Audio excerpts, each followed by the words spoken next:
So you've created a sigil and you've done some sigil magic and you got the total opposite result of what you were wanting. So what went wrong? Why didn't the sigil actually work? Or did it? Let's have a look at the number one reason why sigil magic doesn't work.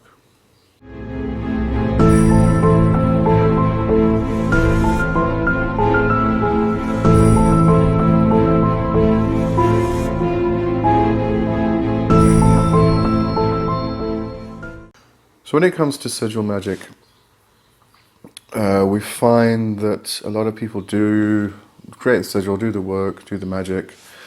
You know, if you've watched my other videos about sigil magic, you'll know it's a transference of a glyph, a symbolic glyph, from the conscious into the subconscious, so the subconscious can then take over and bring about or manifest what you actually want into your life.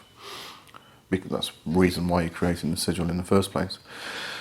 But what sometimes happens is that after you've done the sigil, you know, you wait and all of a sudden the opposite starts happening.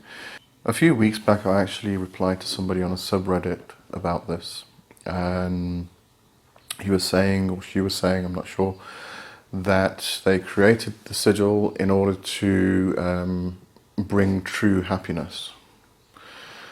And the next day, everything just went wrong. You know, there were accidents. He kept losing things, or she. Everything just came down, and everything during the day, everything they tried to actually achieve and tried to do, just failed at, and it was a complete mess. So, considering that they did sigil work in order to get true happiness, but what they got was the complete opposite. They got anger, they got frustration, they got annoyance, and definitely not happiness from all of these events that were happening. They wanted to know what they did wrong, why the sigil didn't work.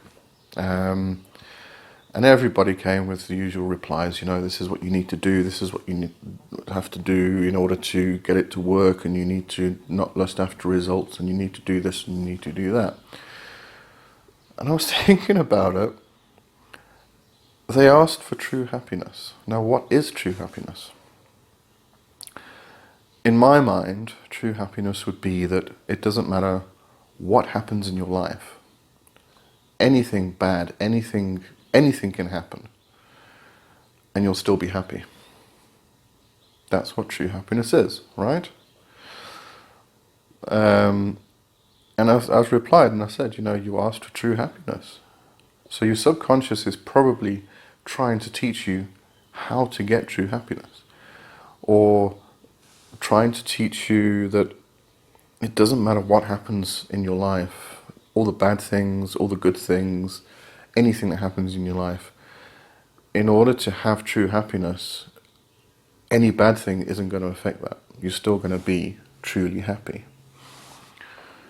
And it kind of made sense to the person, but you know, if you think about it, we do magic and we do manifestation work, and this one specifically about sigil work, and we send it out there, and we have this idea of what we want in our head, but our subconscious is a bit of a nasty beast sometimes, and what you might end up getting is not exactly what you imagined. And this is because quite often people aren't specific enough with what they want. Now, I have come across some people who teach sigil magic and things like that, who say that with sigil magic specifically, you don't need to be as specific with your intent as other forms and manifestation forms or techniques and things like that. And to some degree, I agree, but I think, obviously depending on what you need, and this is why sigil shoaling becomes quite important actually.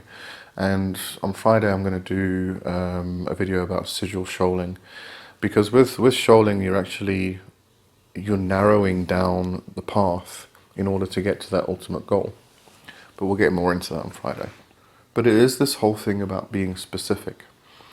So, I mean, if you want happiness in your life, if you just want to be happy, then you've got to first examine what you think happiness is, what you believe happiness is. I mean, I'm learning this more and more lately, especially now that I'm going more and more in depth into Buddhism. But I mean, let's talk about Buddhism for a little while. The whole idea with freeing yourself from samsara and overcoming samsara, or this natural world of pain and suffering.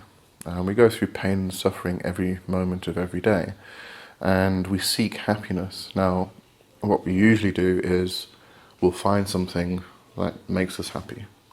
The problem is that happiness is only temporary, and you might get, let's say you get a new car. This car you've been wanting for years and years.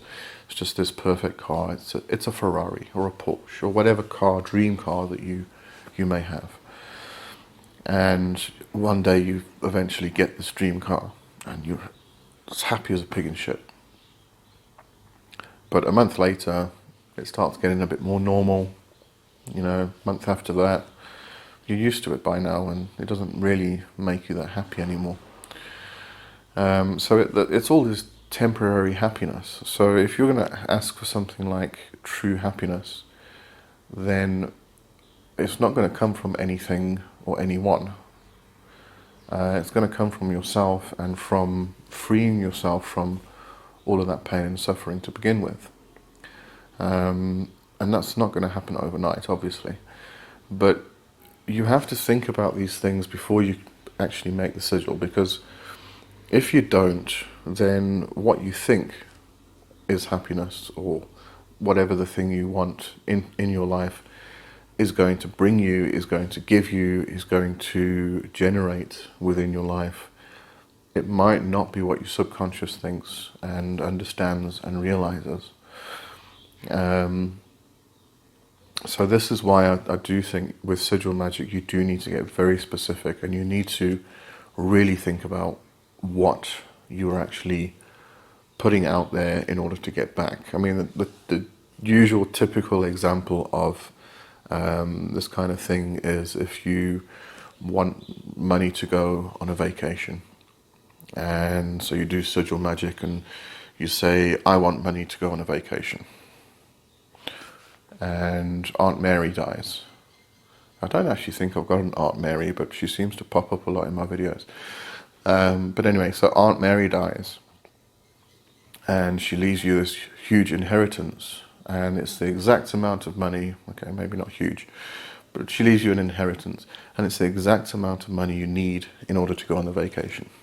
But you didn't want Aunt Mary to die in the first place because you love Aunt Mary. Everybody loves Aunt Mary. I hope you don't have an Aunt Mary that's not a nice person, but, we like Aunt Mary on this channel. So you didn't want Aunt Mary to die, obviously not, because you like Aunt Mary, but you weren't specific enough. You didn't say where the money will come from or possible avenues in order to get the money. Okay, your will sentence doesn't need to be huge, really, really long. You can add it into the intent consciously. So your will sentence might say, I want enough money to go on vacation. But what you need to do before you actually charge a sigil, create a sigil and charge it, is to actually just consider it. So when you actually do the charging, consciously you're thinking, I don't want it to come from Aunt Mary's inheritance. I don't want her to die. Here are the possible ways in order to get it. Through a side hustle, through another side hustle that I can create, through a bonus at work, somebody owes you money, they pay it back, as long as it doesn't harm them. That was another example that used to always come up in books and stuff years back. I haven't seen it that much lately. But something like, if you want an extra boost of money and some people owe you money, or a person owes you money, and it's the same amount roughly, that they will pay you back. So you'll get that money back. But the problem is there, if the person is forced to pay you back, which puts them in a position where they can lose their house, their family, their life. You know, it's not really something that you want. I don't know, I guess some people might, but me personally, I wouldn't want that for somebody. So, you know, just think about the avenues in which you can bring into your life what you want, as long as it's in a manner that suits your own ethics and morals. And be specific. I guess it's not really only just about being specific. You really do need to think about the ways in which it can come in. So if you just put something out there and you don't think about how it can actually manifest, what avenues it will take in order to manifest, then it'll just take whichever avenue it wants to. And afterwards you might sit there thinking, oh, you know, the sigil did this, the sigil went wrong. It wasn't the sigil, it was user error. I mean, you have to be take responsibility with magic. When you do magic, you are responsible for the outcome. Nobody else, nothing else, you. So if you're not going to be responsible or take responsibility for what happens, then don't do it in the first place. You can't blame the sigil, you can't blame the magic, you can't blame anybody else. You're the only one to blame. So if somebody dies, that's on you. So think about it before you actually go and do the magic. And that's it for today. And as I say, on Friday I'm going to go a bit more into sigil shoaling, and also road mapping or goal mapping, because it's not as easy for some people as it might be for others. I know I battle to actually figure out what my goals are, and somebody actually commented on one of the videos last week, over the weekend, actually bringing this up, which made me realise that other people might actually need this. I battle with it. I battle with actually setting goals. Don't know what I want in my life half the time. So yeah, on Friday that's what the video is going to be about, and I'll see you then. Cheers.